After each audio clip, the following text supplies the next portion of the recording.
Let me describe a couple to you and tell me if this sounds familiar. They're both working professionals. She's in marketing, making $62,000 a year. He's in IT, pulling in $71,000. Combined household income, $133,000. That puts them in the top 25% of American households. They should be crushing it. They should be building wealth, maxing out retirement accounts, taking nice vacations, feeling financially secure. Instead, they're stressed. They're living paycheck to paycheck or close to it. They've got maybe 2 months of expenses saved up, and that's being generous.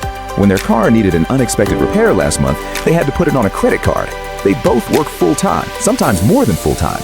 They're exhausted. They rarely see each other during the week, except for a few tired hours in the evening. And the craziest part? They've done everything right. They got the degrees, they got the careers, they got married, combined their finances, bought a house in a decent school district. They did exactly what they were supposed to do. So why does it feel like they're drowning? Why does a household making over 6 figures feel so financially fragile? If you've ever looked at your combined income and thought, we make too much money to feel this broke, this video is going to make a lot of things click into place. My name is Bobby, and I spend way too much time thinking about why 2-income households are often worse off than single-income households from 50 years ago.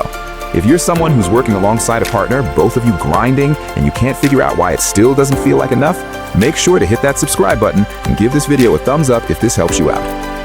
Here's the thing. We've been sold this story that 2 incomes are better than 1. It seems mathematically obvious, right? If one person making $50,000 can support a family, then 2 people making $50,000 each should be able to support that same family and have an extra $50,000 left over for savings, investments, and building wealth. That's just basic addition. Except that's not what happened. What actually happened is one of the biggest financial bait and switches in modern American history, and almost nobody talks about it. The term for this phenomenon is the 2-income trap, and it was coined by Elizabeth Warren, yes, that Elizabeth Warren, back in 2003 when she was still a Harvard bankruptcy law professor, long before she became a senator. She and her daughter, Amelia Warren Tyagi, wrote an entire book about this after studying over 2,000 families who had filed for bankruptcy. And what they found was genuinely shocking. Having 2 incomes didn't make families more financially secure, it made them more vulnerable. It made them more likely to go bankrupt, not less. Families with 2 working parents were actually more likely to file for bankruptcy than single-income families. Let that sink in. Working twice as hard, bringing home 2 paychecks, doing everything the modern economy told you to do, and you end up more likely to lose everything. That's not a personal finance failure. That's a systemic trap, and you're probably standing right in the middle of it. Let me take you back to 1970 for a second, because understanding the history is crucial to understanding the trap. In 1970, about 43% of women participated in the workforce. The typical middle-class family had one primary breadwinner, usually the father, and one parent at home, usually the mother, managing the household. And here's what most people don't realize. That single income was enough. Not just barely enough, actually enough. According to data from the Bureau of Labor Statistics and Census records, a median single-income family in 1970 could afford a median-priced home, spending about 25% of their income on housing. They could afford to put their kids in public schools that were reasonably well-funded, regardless of neighborhood. They could afford basic health care, a car, food, and still have money left over for savings and the occasional family vacation. They had financial margin, they had breathing room, and critically, they had a backup plan.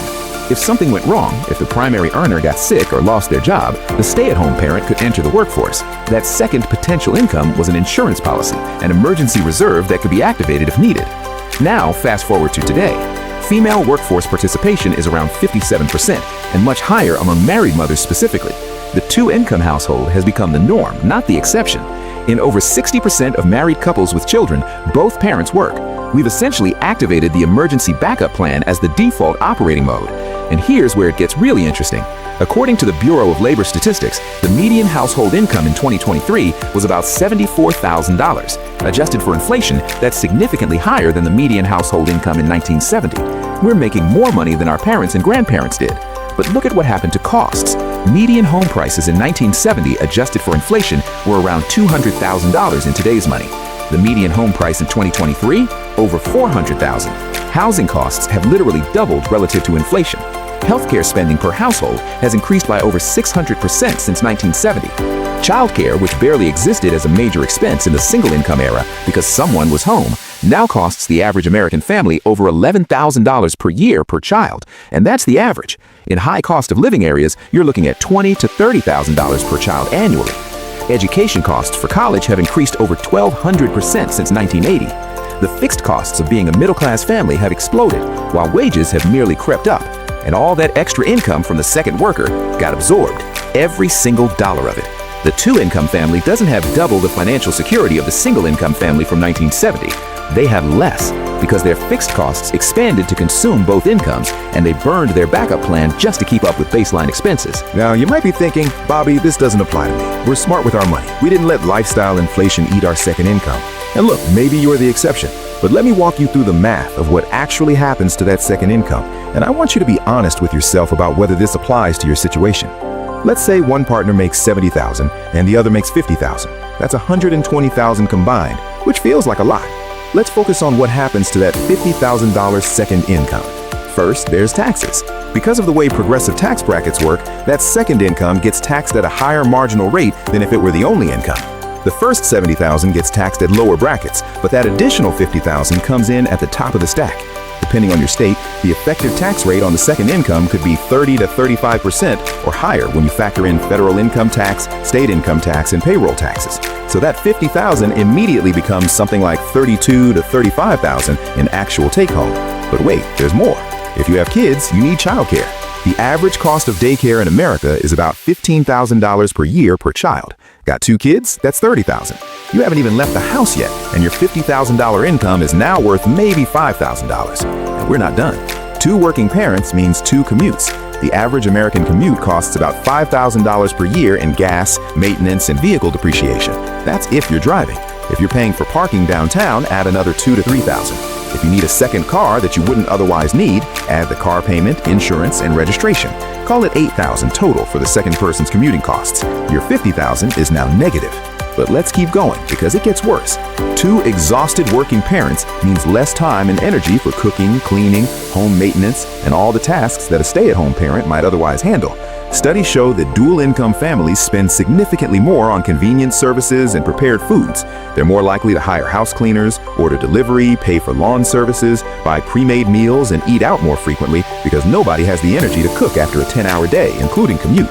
These exhaustion expenses can easily add another $5,000 to $10,000 per year compared to a household where one person has time to manage domestic labor. So let's add it up. That $50,000 second income, minus $18,000 for taxes, minus $15,000 for childcare for one child, minus $8,000 for commuting costs, minus $7,000 for convenience expenses and exhaustion spending, you're at $2,000. That's not a typo. The net contribution of a $50,000 second income can realistically be as low as $2,000 per year, maybe less, maybe negative, especially if you have multiple children or live in a high cost of living area. Someone is working full-time, being away from their kids, missing family dinners, grinding through traffic, and the household is netting $2,000 for the year. That's $8 per workday. That's $1 per hour. And here's the psychological trap. Because the gross numbers look big, because you see that $120,000 combined income on your tax return, you feel like you should be doing well. You make spending decisions based on that $120,000. You buy a house based on what 2 incomes can qualify for. You take on car payments that 2 incomes can theoretically support. The bank looks at your combined income and says, yes, you can afford this $400,000 mortgage, and technically you can, as long as both incomes keep flowing forever. As long as neither of you gets sick or laid off or burned out or needs to take care of an aging parent or has a child with special needs or hits any of the 1,000 unexpected life events that humans encounter. This is where the trap snaps shut, and it's the part that Elizabeth Warren's research really drove home. The single-income family from 1970 had something the 2-income family today doesn't have: financial flexibility. If the breadwinner lost their job, the stay-at-home parent could find work. Not ideal, but it was a backup. It was margin. It was resilience. The 2-income family has already played that card. Both incomes are already fully committed to the monthly nut. There's no backup plan. There's no reserve income to activate. If either partner loses their job, gets sick, or can't work for any reason, the family doesn't just lose that income. They often can't maintain their fixed costs even temporarily because those costs were sized for 2 incomes. This is why Warren's research found that 2-income families were more likely to file bankruptcy. It's not because they were irresponsible. It's because they had no margin for error. They were operating at 100% capacity with no reserves, like a car running with no oil in the engine. Everything works fine until it doesn't, and then everything breaks at once. A 2019 study from the Federal Reserve found that nearly 40% of American adults couldn't cover a $400 emergency expense without borrowing or selling something. 40%. And many of those people are in dual-income households making solid money on paper.